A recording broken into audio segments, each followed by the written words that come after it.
যি ভূমিহীন মানুহখিনিক ভূমি পট্টা দি দিলে জনগোষ্ঠীয় মানুহখিনিক সেই একেদৰে খিলঞ্জীয়া বুলি কেবিনেটত পাছ হোৱা সত্ত্বেও গৰিয়ামৰীয়া দেশী ছৈয়দসকলক আজি ভূমিৰ পট্টা দিয়ে। কিয়নো আমাৰ গৰিয়ামৰীয়া দেশী মানুহখিনি বহুত চৰকাৰী মাটিত বসবাস কৰি আছে।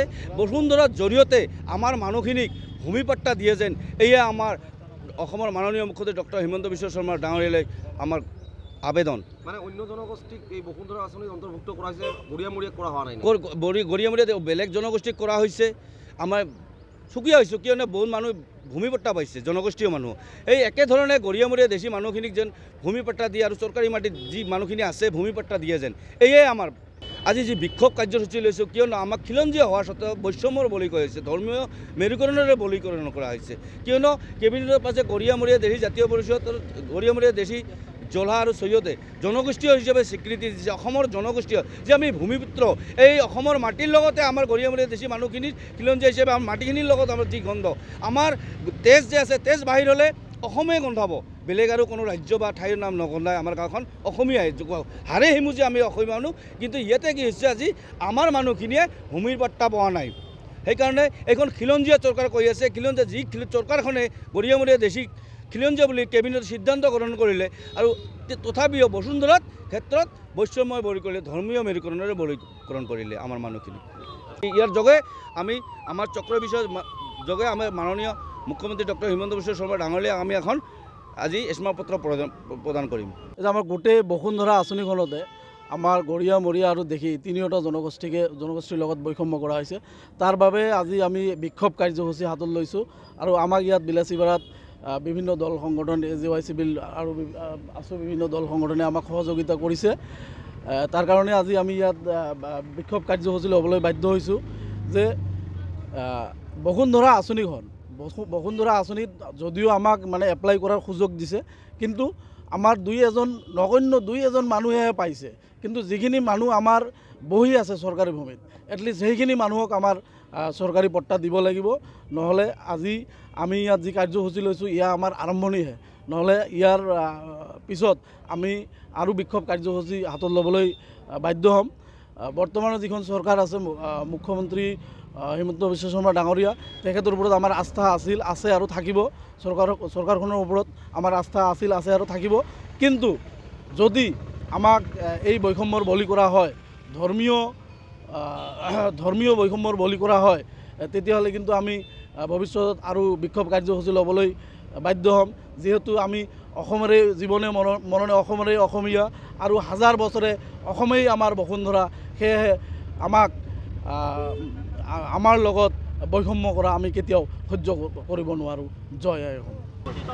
হয়, আজি সদৌ অসম গৰিয়ামৰীয়া দেশী জাতীয় পৰিষদে গোটেই অসমতে যে যোৱা বসুন্ধৰা 1 আৰু বসুন্ধৰা 2ত আমি দেখা পাইছোঁ যে অসম চৰকাৰে যি আঁচনি দিছিলে, আমাৰ গৰিয়ামৰীয়া দেশী জনগোষ্ঠীক কেইটাই এপ্লাই কৰিছিলে, কিন্তু দেখা পাইছোঁ যে গৰিয়ামৰীয়া দেশী জনগোষ্ঠীকেইটাক মানে অৱহেলা কৰি আছে আৰু বঞ্চিত কৰা হৈছে।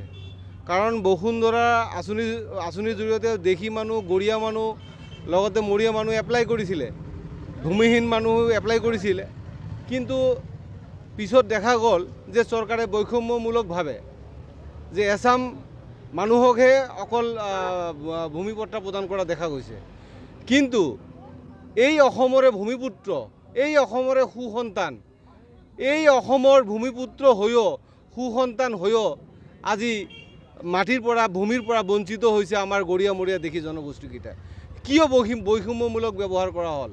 আজি বসুন্ধৰা আঁচনিত বহু দেশী মানুহ, বহু গৰিয়া মানুহ, বহু মৰিয়া মানুহ এপ্লাই কৰিছে, ভূমিহীন পৰিয়াল, কিন্তু দেখা গৈছে কোনো এখন কাৰ্যালয়ে এই দৰখাস্তসমূহ বা আবেদনসমূহ গ্ৰহণ কৰা নাই, ইভেন কোনো কাৰণ নোহোৱাকৈ ৰিজেক্ট কৰা দেখা গৈছে। গতিকে এইফালে অসমৰ মাননীয় মুখ্যমন্ত্ৰী মহোদয়ে কৈ আছে যে গৰিয়ামৰীয়া দেশীসকল অসমৰে ভূমিপুত্ৰ, আৰু আনফালে দেখা গৈছে যে ভূমিপুত্ৰৰ নামত অৱহেলা আৰু বঞ্চিত আৰু শোষিত আৰু গোটেই জীৱন। আজি ভাৰত স্বাধীন হোৱাৰ পিছৰে পৰাই এই জনগোষ্ঠী তিনিটাই আজি সমস্যাত ভুগিব লগা হৈছে, বিভিন্ন ক্ষেত্ৰত বঞ্চিত হ'ব লগা হৈছে। আজি এইখন চৰকাৰে, অসমৰ মাননীয় মুখ্যমন্ত্ৰী মহোদয় ডক্টৰ হিমন্ত বিশ্ব শৰ্মা ডাঙৰীয়াৰ প্ৰতিশ্ৰুতি দিছিলে যে এই গৰিয়ামৰীয়া দেশী জনগোষ্ঠী তিনিটাক উচিত সন্মান দিয়া হ'ব, উচিত সন্মান প্ৰদান কৰা হ'ব। কিন্তু আঁচনি ক'ত গ'ল? ডক্টৰ হিমন্ত বিশ্ব শৰ্মা ডাঙৰীয়াৰ প্ৰতিশ্ৰুতি ক'ত গ'ল? আজি কিয় বঞ্চিত কৰা হ'ল এই জনগোষ্ঠী তিনিটাক?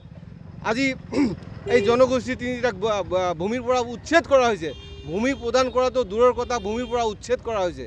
গতিকে আমি সদৌ অসম গৰিয়ামৰীয়া দেশী জাতীয় পৰিষদে আজি গোটেই অসমতে প্ৰতিখন জিলাতে আজি আমাৰ বিক্ষোভ কাৰ্যসূচী ৰূপায়ণ কৰা হৈছে, আৰু এই বিক্ষোভ কাৰ্যসূচীৰ জৰিয়তে অসমৰ মাননীয় মুখ্যমন্ত্ৰী মহোদয়ক আমি দাবী জনাইছোঁ যে বসুন্ধৰা 1 আৰু 2 যি হৈ গ'ল, কিন্তু অনাগত বসুন্ধৰা যি 3 আহিবলগীয়া আছে, এই বসুন্ধৰা 3ত যাতে বা অনাগত দিনত যাতে এই জনগোষ্ঠী তিনিটাক মানে বঞ্চিত কৰা নহয়, অন্যথাই গৰিয়ামৰীয়া দেশী জাতীয় পৰিষদে গণতান্ত্ৰিকভাৱে আন্দোলন কৰিবলৈ বাধ্য হ'ব। কাৰণ এই জনগোষ্ঠী তিনিটাৰ কিমান আৰু সহ্য কৰিব? ইফালে কংগ্ৰেছৰ দিনত আছিল, কংগ্ৰেছ গভৰ্ণমেণ্টে কৈছিলে এই মানুহখিনি দেশী মানুহ, এই মানুহখিনি গৰিয়া মানুহ, এই মানুহখিনি দেশী মানুহ, গতিকে এই মানুহখিনিক আমি সহায় নকৰোঁ। ইফালে বিজেপি গভৰ্ণমেণ্ট আহি কৈছে এই মানুহখিনি মুছলিম মানুহ। এতিয়া গৰিয়ামৰীয়া দেশীসকল ক'ত যাব? না ঘৰ কা না ঘাট কা, এনেকুৱা পজিশ্যন হৈছে।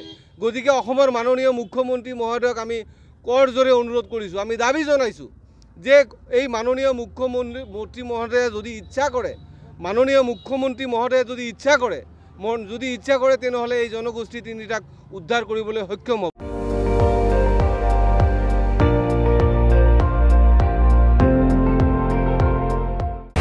আপুনি চাই আছে ND24, সৰ্বশ্ৰেষ্ঠ নহয় সৰ্বোত্তমৰ দৌৰত।